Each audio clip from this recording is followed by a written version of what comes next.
जय जगन्नाथ। आज सकाळ समस्त मोर शुभेच्छा और शुभकामना अक्षय तृतीया उपलक्षे आ चलतु मु देखते सकाळु सकाळु उठिकी धुआ धुई कर चिता झुटी पकई दे कारण आज आमर माँ लक्ष्मी आमर बापर छाड़ी शाशुघर को जीवे से मुझे मन लगे चिता झुटी काटुची कारण माँ फिर वर्षक पर जाकि फिर बाप घर को आसवे आगे भल भाव काटिकी भल संतुष्ट करके शाशुघर को छाड़िया को जीवा।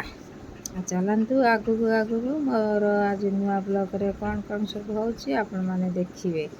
आमर सारे तो अखमुटी मारे आम खाली चिता झुटी पकई दूसरी आ सब रेडी कर दूसरी आगु आगु आज कौन सब अच्छी आपने देखिपारे फास्ट लास्ट पर्यटन मो भिडियो आमर सारे सब मु रेडी कर दे सारापर सारे ये बसीगले रेडी होपर आमर पूजा बनवा रेडी हो बसिले आमर बिलुक जी अखमुटी मारिक आसवे आगे आगे घरे आम पूजा करदे आम सारे बिलुक जीवा चलने केमी पूजा पाठ कर देखा सकलीकरण अवगुंठन धनमुद्रा अमुतिकोण महामुद्रा परमीकरण ओं गणपति नमः पादासन पद्म गंध नमः पुष्प ईशने नमः ब्रह्मणे नमः अंतरे नमः उग्रे नमः ओं वनस्पति वशविद्या गंधारे सुमनहर गंशोदवान धूपें घृतघृतं गणपति देवताभं दीपं धूपं स्वाहा सुप्रकाश महादीप सर्वतो तिमृपः सर्वाभ्यंतरं ज्योति दीपें घृतघृतं गणपति देवताभं दीपं स्वाहा ओं प्राणाय स्वाहा प्राणाय स्वाहा व्यानाय स्वाहा उदनाय स्वाहा सुमनाय स्वाहा ओं गणपति देवताभं आत्मनियं स्वाहा ओं गणनां गणपति हवामयि प्रियणं च प्रवृत्ति हवामयि निधिपति हवामयि वसममः शान्ताकारं भुजगसेन पद्मनाभं श्रीशं विश्वाधारं वंदे विष्णु भवहर सर्वलोकनाथो महागणपते नमः श्रीगणेशाय नमः मुचिकवाहनाय नमः गजाननाय नमः एकदन्ताय नमः वक्रतुण्डाय नमः शिवाय नमः शिवाय नमः शिवाय नमः नमः गणेश गणेश द्विजननं क्रममङ्गलं तासु सर्वसिद्धि प्रदभव शान्ताकारं भुजगशयनं पद्मनाभं सुरेशं विश्वाधारं गगनसदृशं मेघवर्णं शुभंगं लक्ष्मीकान्तं कमलनयनं देखो आमर सारी आसला घर पूजा तापर सारे आमर ये नमस्कार करके बाहर बिल को अखमुटी मारे को आ चलती जावा आगू आगू आहरी कौन सब अच्छी आपण मैंने निश्चय देखिए फास्ट लास्ट पर्यंत आ मझे बंद करें आ चलतु आगू को जीवा। सारे भी आमर देखते बिलर पहुँची जाइए सब आमर सजासुजी कर पूजा पाठ करके घर को आसवे आ चलतु देखु आम सार केमती पूजा पुटी कर सार जानी ना फिर टिके जानी से जाकि अखमुटी मार्च चलन देख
ମନ୍ତ୍ର ପାଠ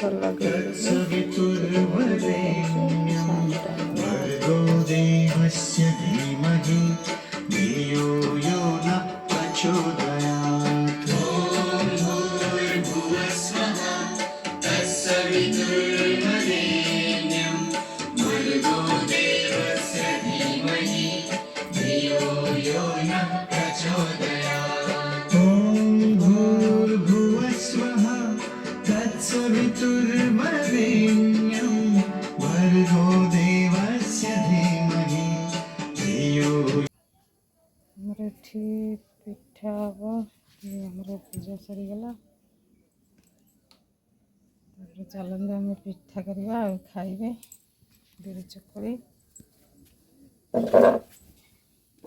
ବିରି ଚକୁଳି କରିବା। ଏଠି ତାୱା ବସି ଦେଇଛି ଗ୍ୟାସରେ।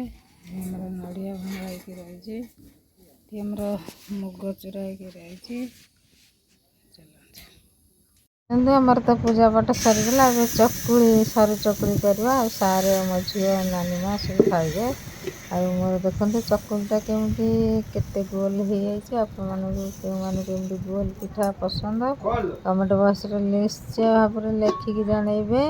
ଆଉ ଏମିତି ଗୋଲ କରିକି ଖାଇବେ। ରେଡ଼ି ପିଠା ଖାଇକି ତାପରେ ଆସିକି ମୁଁ ଏଠି ଆମର କଳମ ଶାଗ ବଛା ହେଉଛି। ଆଜି ଅଖତର କଳମ ଭଜା ହେବ। ମୁଗ ଆଉ ଡାଲି ଖାଇଦେଇକି ଆସିକି ଶାଗ ବାଛୁଛି। ଆଉ ଶାଗ ଖାଆନ୍ତି ବାଛି ଦେଇକି ତାପରେ ଭାଜିବା। ଆଉ ଡାଲି ବି କରିବା। ଆଉ ଗୋଟେ ଘାଣ୍ଟ ତରକାରୀ ହେବ, ଗୋଟେ ଡାଲି ହେବ। ଯିବା ଆମେ ଶାଗଟା କଳମ ଶାଗ ବାଛିଦେବା। ତାପରେ ଧୋଇକି କାଟିକି ଶାଗ ଭାଜିବା। ଆଉ ଡାଲି କରିବା। ଆଉ ଘାଣ୍ଟ ତରକାରୀ ବି କରିବା। ଆମର ସେଠି କୁକର ଆମର ଡାଲି ବସି, ଏଠି ନଡ଼ିଆ କରାହେଉଛି, ଏଠି ଶାଗ ବଛା ହେଉଛି। କଳମ ଶାଗ ଆଜି କଳମ ଶାଗ ଖାଆନ୍ତି। ଅଖ ମୁଠି ମାରିକି ଆସିକି କଳମ ଶାଗ ମୁଗ ଡାଲି ଆଉ ଘାଣ୍ଟ। ଖଟା ହେବନି ଆମର ଆଜି ଶୁକ୍ରବାର, ଖଟା ହେବନି ଆଜି ବିନା ପିଆଜ ରସୁଣରେ ରୋଷେଇ। ଶାଗ ବାଛି ଦେଉଛି। ଆଉ ଦେଖନ୍ତୁ ଆମର ଦୁଇଟା ଆଇଟମ୍ ସରିଯାଇଛି। ଏବେ ଘାଣ୍ଟ ତରକାରୀ ରୋଷେଇ କରୁଛି। ଆମର ଡାଲି ଆଉ ଏଠି ଶାଗ ଭଜା। ଆଉ ଏଠି ଘାଣ୍ଟ ତରକାରୀ ପାଇଁ ମସଲା ତେଲ ପକାଇକି ମସଲା କଷୁଛି। ଘାଣ୍ଟ ତରକାରୀଟା ବନେଇ ସାରିଲା ପରେ ତାପରେ ଆମର ଭାତ ବି ବନାଯିବ ଲାଷ୍ଟକୁ। ଦେଖନ୍ତୁ ସବୁ ପ୍ରକାର ପରିବା ପକାଇକି ମୁଁ ଏଠି ସିଝେଇ ଦେଇକି ରଖିଦେଇଛି। ଆଉ ସାର୍ ବି ନଡ଼ିଆ କରିକି ରଖିଦେଇଛନ୍ତି।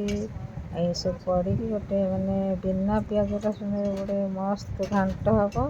ଆଉ ସମସ୍ତେ ଖାଇବେ। ଆଉ ଆପଣମାନେ କେମିତି ଘାଣ୍ଟ କରନ୍ତି ନିଶ୍ଚୟ କମେଣ୍ଟ ବକ୍ସରେ ଲେଖିକି ଜଣେଇବେ।